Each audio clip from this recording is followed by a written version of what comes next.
Okay, well, it's been 3 months since we did the last Tech Focus, and we're back again with this dial watch. Let's turn it on. Okay, so I've been living with this for 3 months now, and we just need to figure out, is this really worth it? Has it been worthwhile getting the dial? That rhymes? Marvelous.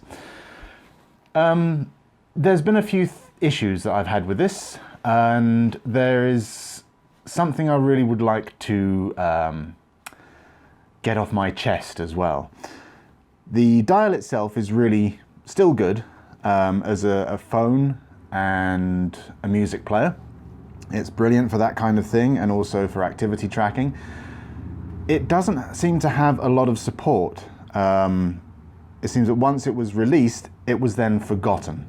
So the skills, if we have a look in the skills, there are no new items. There never have been. So it's still the same thing: flights, image feed, now, Twitter and Yelp.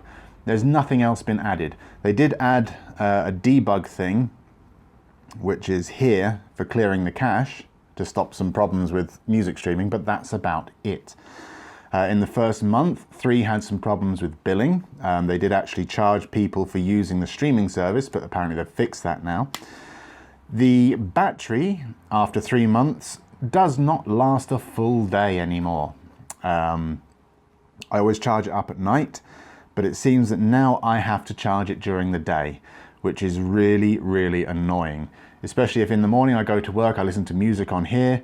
When I get to work, I've got about 65% battery left.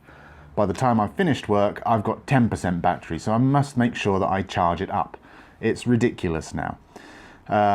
Making telephone calls really drains the battery now. It's been 3 months, and it does not last, like I said.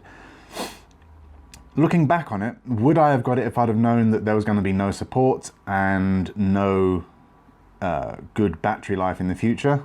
Probably not. The dial watch was a great idea. It could have been so much better than it is, but lack of support and that poor battery with that horrible clasp that keeps coming open is just, well, it's the downside of it completely. I haven't used the camera on it. I was hoping they might release something like Skype. That would make it a lot better. I was hoping to be able to do video calling, but you can't do that. At least not reliably anyway. It's just a really bad implementation. Anida is still a good assistant, but when you compare it with Siri or anything like the Google app, it's starting to lose out because those ones are constantly updated. This one just does not get the updates it requires. So yeah, I mean, 3 months on, it was a great idea, but poorly implemented, I'm afraid. The downside to this is I'm stuck on a 2-year contract with it. So I have got to try and make the most of this for the next, 1 year, 9 months now.